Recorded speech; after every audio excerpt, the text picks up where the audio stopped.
நண்பர்களுக்கு வணக்கம். உற்சாகம் டிவி நேயர்கள் அனைவருக்குமே இந்த தமிழ் புத்தாண்டு விசுவாவிசு வருஷம் கன்னிராசிக்காரர்களுக்கு ரொம்ப சிறப்பாக இருக்கும். கன்னிராசி இந்த புத்தாண்டு எப்படி இருக்குங்கிறத நம்ம பார்ப்போம். ராசிக்கு 10ல் குரு, ராசிக்கு 10ல் குரு, ராசிக்கு 8ல் அவர் சூரியன் வர்றார். அது ஒரு பெரிய இதுன்னு சொல்ல முடியாது. 12ஆம் அதிபதி 8ல் மறைய தப்பு இல்லை. அதேமாரி ராசிக்கு 4ஆம் இடத்தோடு உங்களுக்கு குரு தொடர்பு கொள்வார். அது பெரிய விஷயம். ராசிக்கு 7ல் சனி இருக்கார், புதன் இருக்கார், சுக்கிரன். என்ன தான் நடக்கும்? கன்னி ராசிக்கு ராஜயோகாதிபதினு சொல்லக்கூடிய இவருக்கும் ராஜயோகாதிபதி. கன்னி ராசினாவே ஒரு ஆராய்ச்சியில் இருப்பவங்க, மார்க்கெட்டிங்கில் இருக்கக்கூடியவர்கள். இந்த ராசிக்காரங்க பாருங்கள், கன்னி மிதனம் பெரும்பாலானவர்கள் என்ன பண்ணுவாங்க? இப்போ இருக்கிற இளைஞர்களாக இருந்தாலும் சரி, பெண்களாக இருந்தாலும் சரி, ஒன்று சாஃப்ட்வேர் ஃபீல்டில் இருப்பாங்க, இல்லைன்னா மார்க்கெட்டிங்கில் இருப்பாங்க, இல்லைன்னா வயதானவர்களாக இருந்தால் ஜோதிடத்துறையில் இருப்பாங்க, இல்லை வியாபாரத்தில் இருப்பாங்க. இத்தனை வேலை தான், இவ்வளோ தான் அதில் இருக்கக்கூடிய விஷயங்கள். சரி, அந்த ராசிநாதன் வலுவையோடு இருக்கிறார், நீச்ச பங்கத்தோடு இருக்கிறார், நல்ல அமைப்பு. 6ஆம் அதிபதி சுபத்துவமாக இருக்கிறார் சனி, நல்ல அமைப்பு. வேலைக்கு முயற்சி பண்ணுறவங்க வேலை கிடைக்கும். எல்லோரும் எதிர்பார்க்குறது அரசாங்க வேலை தானே. ப்ரைவேட்டு வேலையாக இருந்தாலும் இன்றைக்கி பொண்ணு கேட்குறவன், பொண்ணு கொடுக்குறவன் எல்லாமே எவ்வளோ சம்பாதிக்கிறான், கவர்மெண்ட் வேலையானு தான் கேட்குறேன். அவன் ஒன்றுமே இல்லை. பொண்ணை பெற்றவங்க எதிர்பார்ப்புகள் கூடுதலாக போகிறதுனால தான், ஒரு காரணத்தினால தான் இந்த கன்னி ராசியில் பெண் குழந்தை பிறந்திருந்தாலும் சரி, கன்னி ராசிக்கு 8ல் எப்பயுமே எங்கே பாருங்கள், 9ஆம் இடம் 4ஆம் இடம் தெளிவாக இருந்துச்சுன்னா பெற்றவங்க நல்லா இருப்பாங்க, நல்ல முடிவு எடுப்பாங்கன்னு அர்த்தம். எப்பயுமே 9ஆம் இடம் 4ஆம் இடம் கடகம் சிம்மம் பாதிக்கப்பட்டிருக்குது ஒருத்தனுக்கு அப்படின்னால், 9ஆம் இடமும் 4ஆம் இடமும் பாதிக்கப்பட்டு பாவகிரகங்களுடைய தொடர்பு வந்துச்சுன்னா அப்பா அம்மா முடிவு எடுக்க தெரியாத பைத்தியக்காரனாக இருப்பான்.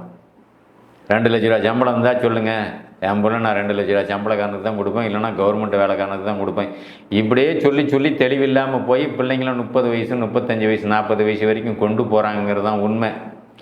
இதை முக்கியமாக கவனிக்க வேண்டியது தான். சூரிய சந்திரர்கள் நல்லா இருந்து 4ஆம் பாவகமும் 9ஆம் பாவகமும் நல்லா இருந்து கடகமும் சிம்மமும் நல்லா இருக்கிறவங்க மட்டும்தான் முடிவெடுப்பாங்க. அந்த பிள்ளைங்க வாழ்க்கையை சிறப்பாக அமைப்பாங்க. மற்றவன் எல்லாம் படிச்சிருப்பான தெரிஞ்சு படித்து கிழிச்சுட்டு உக்காந்துக்கிட்டு இருப்பான ஒழிஞ்சு மற்ற புத்தி வேலை செய்யாது. நான் படித்தேங்கிற ஒரு திமிர், அந்த திமிர்லேயே வாழ்க்கை ஓடி போயிடும். கவர்மெண்ட்டில் இன்றைக்கி லோன் கொடுக்குறான், யார் படிக்காமல் இருக்கான்? எல்லாமே படிச்சுக்கிட்டு தான் இருக்கிறான். உன் மட்டும் வசதின்னு இல்லை. இதுலேயும் குறிப்பாக அப்பா அம்மா அரசு வேலையில் இருந்துட்டாங்கன்னா உடனே அந்த துறை அங்கே நோடி போயிட்டுருக்கேன், அங்கே கிடைக்காது. நிறைய ஜாதகங்களை நான் பார்த்துக்கிட்டு இருக்கேன், நிறைய ஜாதகங்கள் வெளியே வருது. அந்த ஜாதகத்தை விடுறதே முதல்ல தப்பாக விட்டுட்ருக்கான். ஜாதகமே தப்பாக ரைட்டான்னு தெரியாமல் அதே ஜாதகத்தை வச்சு அனலைஸ் பண்ணிகிட்ருக்கான். எத்தனை ஜாதகத்தை நம்ம பார்த்து இந்த ஜாதகம் தப்பாக போயிருக்கு. இப்போ ஒருத்தன் அரசு வேலையில் இருக்கிறான், அரசு வேலையிலேருந்து எப்போ எந்தெந்த பாவங்கள் தொடர்பு கொள்ளும் இதை நாங்கள் பார்க்குறோம். அவயோக திசைகள் நடந்தால் கண்டிப்பாக அவசியம் அரசு வேலை கிடைக்காது. ஒருவேளை பௌர்ணமி சந்திராதி யோகத்தில் இருந்தால் கண்டிப்பாக அதுக்கு அரசு வேலை உண்டு, கண்டிப்பாக அமைப்பு கிடைக்கும். அப்போ அரசு வேலை எப்படி கிடைக்குன்னு பார்க்கும்போது அவயோக திசைகள்லாம் அரசு வேலை வராது. அப்போ லக்னம் மாறி போச்சுன்னா தான். இப்போ மிதன லக்னம், நான் என்ன சொல்கிறேன், இப்போ கன்னி லக்னமா, கன்னி லக்னத்துக்கு ராஜயோகாதிபதியாக வர்றவரே சனி தான். 6ஆம் அதிபதியும் கன்னிராசிக்கு 6ஆம் அதிபதியும் சனி தான். அந்த 6ஆம் அதிபதி வழுக்க பிறந்தவங்க சனி புதன் கேது சுக்கிரன் திசை நடக்கிறவங்களுக்கு தான் அரசு வேலை கிடைக்குங்கிறது தான் அதில் உண்மை. ஒரு பௌர்ணமி அமைப்பில் பிறந்து இந்த மாதிரி அமைப்பில் இருக்கிறவங்களுக்கு தான் கிடைக்கிறதுங்கிறது உண்மை. யார் இதெல்லாம் யோசிக்கிறாங்க? நான் அரசு வேலையில் இருக்கிறேன், ஜாதகத்தை தப்பாக போட்டுருவான். ஜாதகம் எப்படிங்கிறதே தெரியாது. அதுலேயும் இந்த குரூப்பில் விடுறவங்கெல்லாம் எந்த ஃபோன் நம்பர் இல்லாமல் ஜாதகத்தை விட்றான். அவங்களும் போய் பார்க்குற ஜோசியர், தசாபத்தி நல்லா இருந்தால் தான் நல்லது நடக்கும், நல்லவனை சந்திக்க முடியும், நல்லவனோட போக முடியும், நல்லவனுடைய தொடர்பு கிடைக்குங்கிறது தான் உண்மை. ஆக கன்னிராசி அன்பர்களுக்கு எல்லாமே இது பொது பலன் தான். நான் என்ன சொல்கிறேன் அப்படின்னா, இப்போ 12 ராசிக்கும் இந்த புத்தாண்டு தமிழ் புத்தாண்டு பலன் நான் சொல்லிட்டு இருக்கிறேன்னா பொது பலன். இந்த ராசியில் 1 கோடி பேர் இருப்பீங்களா, 20% தான் அதில் வேலை செய்யும். மற்றவனுக்கெல்லாம் வேலை செய்யாத தசாபுத்தி அமைப்பில் தான் அங்கே நடக்கும். எனக்கு நடக்கலை சார், உனக்கு நடக்கலைன்னு சொல்கிறதெல்லாம் பிரயோஜனம் இல்லை. உனக்கு தசாபுத்தி மோசமாக இருக்கும். கன்னி லக்னத்துக்கு சனி புதன் கேது சுக்கிரன் திசை நடக்கிறவன் டாப்பாக இருப்பான். அந்த கிரகங்கள் வலுத்திருக்கணும். அதுலேயுமே மொத்தமாக புதன் திசை, இப்போ சனி ராகுவோட இணைச்சி திசை நடத்தினா இதே கன்னிராசிக்காரன் கெட்டு போயிடுவான். அவன் எந்த இதுலேயுமே வாழ்க்கையில் மேலே வரவும் முடியாது. 19 வருஷம் அட்டி வாங்கிடும். அதுதான் பாவத்துவம் சிவத்துவங்கிற பாயிண்ட்டை நாங்கள் பிரித்து கொண்டு வர்றோங்க. அப்போ இங்கே என்ன பண்ணுது உங்களுக்கு, 6ஆம் இடத்தோடு கன்னிராசிக்கு குரு தொடர்பு கொள்கிறார். 10ஆம் இடத்துக்கு குரு வந்தால் அவர் எங்கே பார்ப்பார்? 10ஆம் இடத்துக்கு குரு வந்துச்சுன்னா 6ஆம் இடத்தை பார்ப்பார். 6ஆம் இடம் அப்படிங்கிறது கும்ப வீடு. 6ஆம் இடத்தை தொடர்பு கொள்ளும்போது அந்த 6ஆம் பாவகம் சுபத்துவமாகி பாவகாதிபதி சனி சுக்கிரனோட இணையும் போது உங்களுக்கு வேலையில், அது தனியார் வேலையில் இருந்தால் கூட சம்பள உயர்வு கிடைக்கக்கூடிய அமைப்பு உங்களை எப்பயுமே விட மாட்டாங்க. இந்த அமைப்பெல்லாம் அங்கே உண்டு. வாழ்க்கையில் ஒரு செழிப்பு, ஒரு பொலிவு, வாழ்க்கையில் பணத்தை சேர்த்துற அமைப்பு, பணம் கூடுதலாக செஞ்சுக்கிட்டு இருக்கிற அமைப்பு, நிம்மதியாக போயிட்டு நிம்மதியாக தூங்குற அமைப்பு. சார் 10,000 இவர் 20,000 லோக்கலில் அவன் சம்பாதிக்கிறான்னு அது பெரிய வருமானம். யாரும் இதை ஏற்றுக்கிறது இல்லை. போய் மெட்ராஸில், கோயம்புத்தூரில், பாம்பேயில், ஹைதராபாத்தில் நம்ம 2 லட்சம் சம்பளம் வாங்கினான். என்ன பண்ணுறது? உனக்கு இழுத்துக்க பிடிச்சிக்கின்னு கிடந்தா உடனே வந்துடுவானா என்ன? யார் உன்னை பார்க்கறதுக்கு? அவன் காசு அங்கேருந்து வேலை செஞ்சுவிடுமா? சொல்லு. யார் தான் காசு கொடுத்துருந்தாலும் அந்த காசை போய் எடுக்கிறதுக்கு ஒரு ஆள் வேணும். அதை எடுத்து கொண்டாந்து ஆஸ்பத்திரியில் கொடுத்து உங்கள் செலவு கரெக்ட் பண்ணி உங்களை பராமரிப்படுறதுக்கு ஒரு ஆள் வேணும்.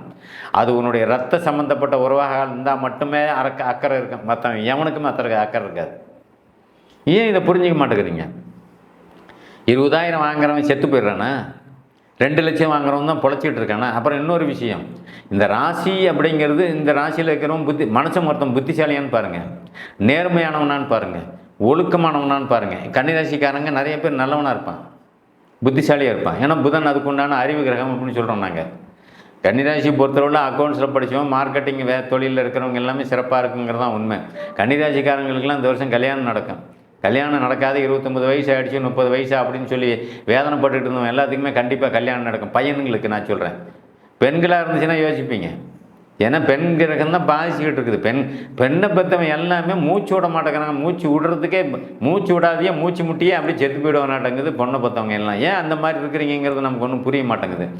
ஏங்க, பரம்பொருள் என்ன அனுபவிச்சாரோ அதுதான் நடக்கும். உனக்கு என்ன கொடுப்பனை இருக்குது அது கண்டிப்பாக கிடைக்கும். அதை தான் இப்போ நாங்கள் சொல்லிகிட்டு இருக்கிறோம். பார்த்து நிறைய பேர் இப்போ இன்றைக்கி அமைப்பாளர்கள்ங்கிறவன எடுத்த உடனே நாகதோஷம், செவ்வாய் தோஷம், கடத்திர தோஷம், அந்த தோஷம், இந்த தோஷம், ஜோசியமே தெரியாதவன் ஜோசியத்தை இப்படி பேசிக்கிட்டு இருக்கான் அப்படிங்கிறது அங்கே உண்மை. ஆக என்ன நடக்குது, எப்போ நடக்கும் நடக்காது, இதை சொல்லக்கூடிய லெவலில் இன்றைக்கி யாருமே ஜோதிடர்களே பெரும்பாலும் இல்லை. கொஞ்சம் கொஞ்சமாக விழிப்புணர்வு வந்துக்கிட்டு இருக்குது. சரி, அது பொதுவான ஒரு கருத்து. இப்போ ராசிக்கு உள்ள கன்னி ராசிக்காரன் ரொம்ப சிறப்பாக தான் இருப்பான், நல்லா இருப்பான் அப்படின்னு நான் பொதுவாக நான் கணக்கு சொல்லிகிட்டு இருக்கிறேன். ஏன் அப்படின்னா ராசிக்கு 10ல் குரு வர்றாரு. ராசிக்கு 7ல் உங்களுக்கு மாபெரும் கிரகமான சனி சுக்கிரனோட எனர்ஜி சுபத்துவமான ஒரு அமைப்பில் 6ஆம் அதிபதி இருக்கிறாரு. ஒரு வேளை இன்றைக்கி சனி திசை இந்த ராசிக்கு நடக்கிறவனாக இருந்ததுன்னா சிறப்பு, உண்மையிலேயே வேலை கிடைக்கும், வேலை வாய்ப்பு கிடைக்கும். சொத்து சுக அமைப்பில் தான் கொஞ்சம் பலகீனம் உண்டு. ஏன்னா ராசிக்கு 3-8 அதிபதி செவ்வாயாக வராரு. சகோதர உறவுகள் நல்லா இருக்காது அப்படிங்கிற அமைப்பு அங்கே ஓடு. அது தசாபத்தி அமைப்பில் தான், எல்லாருக்கும் அது சொல்ல முடியாது. பிறக்கும்போது செவ்வாய் பாதிக்கப்பட்டிருக்கிறோம், சகோதர உறவு நல்லா இருக்காது, சொத்து பத்து சுகத்தில் பிரச்சனை வரும், கோர்ட்டு கேஸ் வழக்குங்கிறது போயிட்டுருக்கோம். அதெல்லாமே கூட ஒரு வகையில் தீர்வு உண்டு நிறைய பேர். ஏன்னா 4ஆம் அதிபதி 4ஆம் வீட்டையாக பார்த்துக்கிட்டு இருக்கார். ஒரு சிலருக்கு தாயாருக்கு உடல்நலம் பாதிக்கும், அந்த அமைப்பு ஏற்படுத்தும். உடல்நலம் பாதித்து பயந்துக்கிட்டே இருப்பாங்க. ஆனால் பயப்படுற மாதிரி அங்கே ஒன்றும் இல்லை. ஏன் அப்படின்னா சில குழந்தைகள் அம்மா மேலே ரொம்ப பாசம், அப்பா மேலே ரொம்ப பாசம், இந்த மாதிரி பாசம் உள்ள குழந்தைகள் இருக்கும்.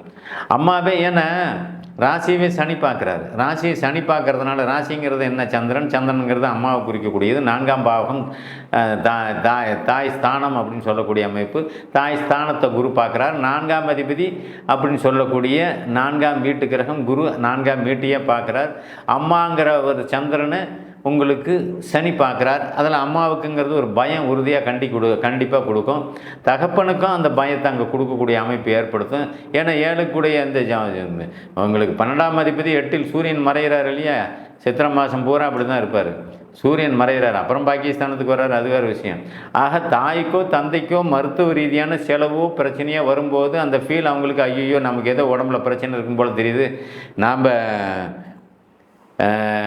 நம்ம பையங்களுக்கோ பொண்ணுக்கோ கல்யாணம் பண்ணி பார்த்துட்டா பரவாயில்ல. நிறைய பேருக்கு இந்த எண்ணங்கள் மேலோங்கி நிற்கும். அது பணம் இருக்கிறவனுக்கு சரி, பணம் இல்லாதவனுக்கு சரி. பணம் இருக்கிறவனும் இல்லை, பணம் இருந்துட்டால் உயிரை காப்பாற்றிடலாங்கிறதெல்லாம் இல்லை. ஒருத்தனுக்கு எல்லாம் இருக்கும், அதை அனுபவிக்க முடியாத. காசு பணம் இருக்கும், பிள்ளை கல்யாணம் பண்ணி பார்க்க முடியாதே இறந்து போயிடுறாங்க. சொத்து செல்வாக்கு இருக்கும், அவங்க கண்ணில் பார்க்கணும் அப்படின்னா அவங்களுக்கு பிடிச்ச மாதிரி மருமகன், அவங்களுக்கு பிடிச்ச மாதிரி படிப்பில் உள்ளவ, அவங்களுக்கு பிடிச்ச மாதிரி வேலையில் உள்ள மருமகன் கிடைப்பானா அப்படிங்கிற ஒரு ஆதங்கம் இருக்கும். எப்போ கிடைக்கும், எப்போ கல்யாணம் ஆகும்னு இந்த மாதிரி ஆதங்கத்தில் இருந்த கன்னிராசிக்காரர்கள் எல்லோருக்குமே பெரியவர்களாக இருந்தாலும் சரி, சிறியவர்களாக இருந்தாலும் சரி, இந்த ஆண்டு கண்டிப்பாக திருமணம் நடக்கும், இந்த ஆண்டு கண்டிப்பாக வேலை கிடைக்கும், இந்த ஆண்டு சொத்து சுகம் வில்லங்கத்தில் இருக்கக்கூடிய கேஸ் வழக்கெல்லாம் தீர்வுக்கு வரும். அப்படிங்கிறது தான் கன்னிராசியினுடைய இந்த வருஷத்தினுடைய முழுமையான பலன். கன்னிராசிக்காரங்க சந்தோஷப்படுற ஒரு அமைப்பு தான். ஆக கன்னிராசியில் எந்த குறையும் இப்போதைக்கு இல்லை, இந்த வருடம் இல்லை. ஆக இந்த தமிழ் புத்தாண்டு உங்களுக்கு சிறப்பாகவே இருக்கும். நன்றி, வணக்கம்.